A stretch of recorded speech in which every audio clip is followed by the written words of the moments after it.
Hello, my name is Andrea Burgess and I'm an occupational therapist from the University of Queensland.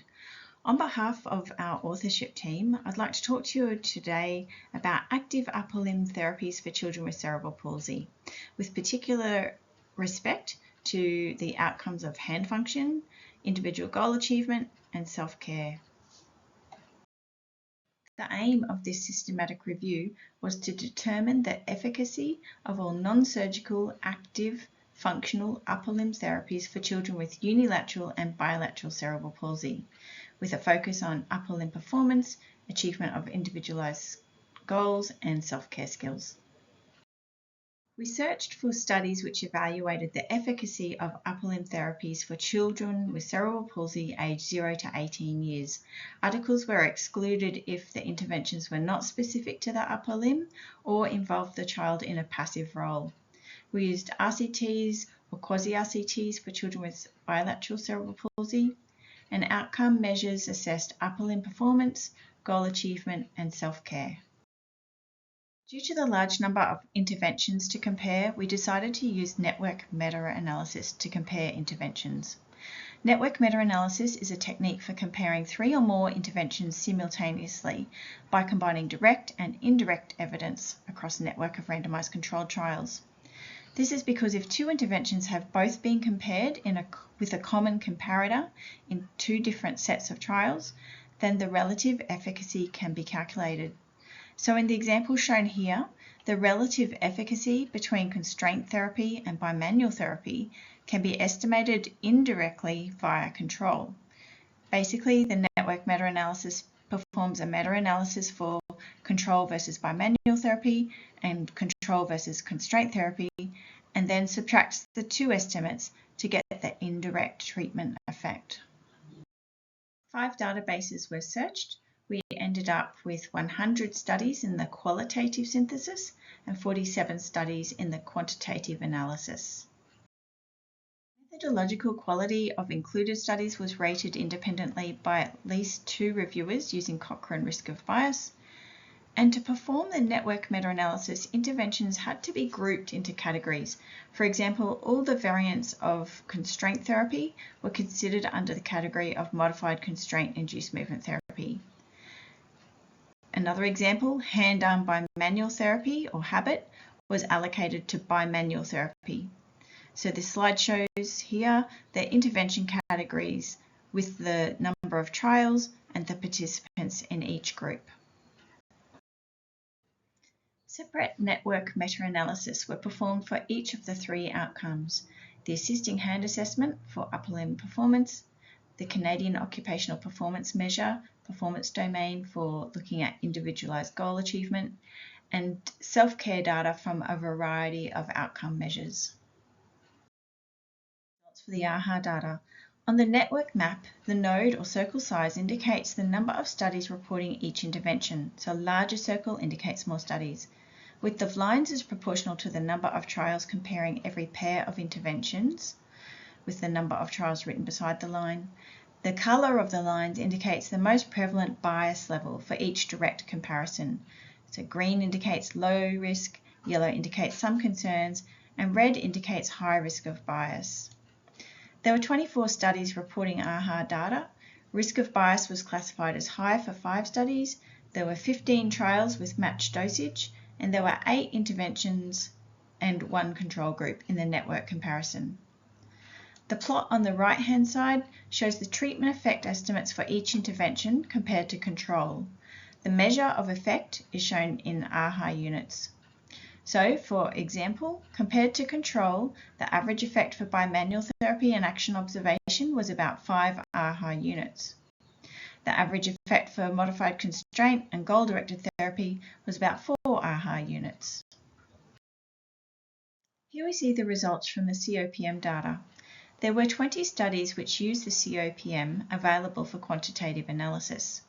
However, sensitivity analysis indicated that studies at high risk of bias should be removed, as there was inconsistency between direct and indirect evidence. Once the studies classified as high risk of bias were removed, there were 15 studies left included, and 6 of these involved children with bilateral cerebral palsy. There were 6 different types of interventions and the control group included in the analysis. Looking at the treatment effect estimates for each intervention compared to control, all the intervention categories showed a significant effect, but the most precise estimates are seen for modified constraint and bimanual therapy. Most of the other intervention categories had single studies or small numbers of studies. Meta-analysis shows the data for self-care. There were 25 studies available for analysis. When looking at the treatment effect estimates, the effect size is shown using standardized mean difference, as the results were drawn from a variety of self-care measures.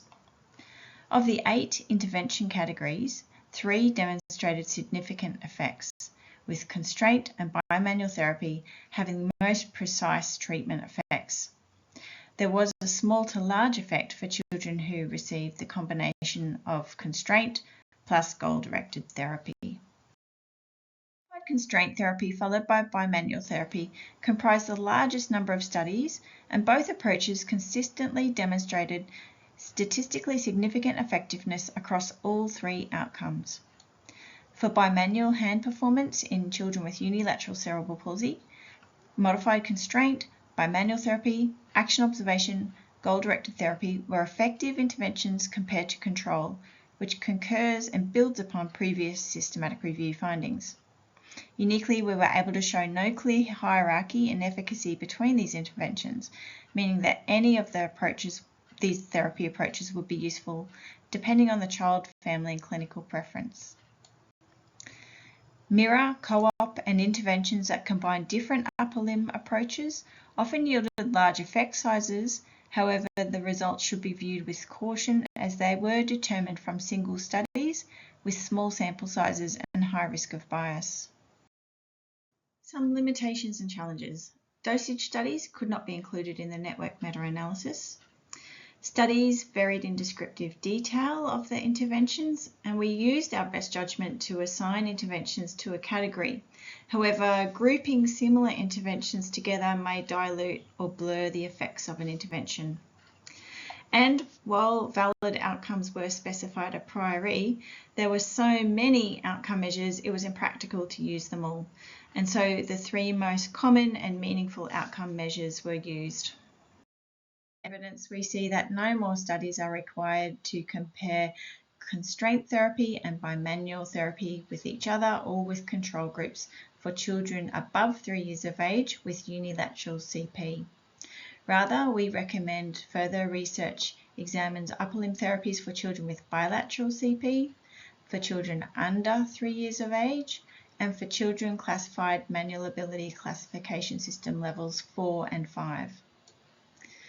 Further, we recommend that studies report change from baseline because it gives a more precise estimate of treatment effect, and the use of an agreed set of standardized outcome measures to ensure that trials provide usable information and allowing results to be compared and combined. This network meta-analysis confirms previous systematic review findings that there is flexibility in the choice of intervention approaches. Bimanual therapy and modified constraint therapy were confirmed as effective interventions for hand function, self-care, and individual goal achievement. Action observation is confirmed as an effective intervention for hand function. Goal-directed therapy and cognitive orientation to occupational performance are effective for individual goal achievement. Mirror therapy, co-op, and 4 different combination therapies featured single studies, small sample sizes, and high risk of bias, which require further clinical trials to confirm efficacy. Our thanks to all the authors who provided change data. And for the full article, please look in Developmental Medicine and Child Neurology. Thank you.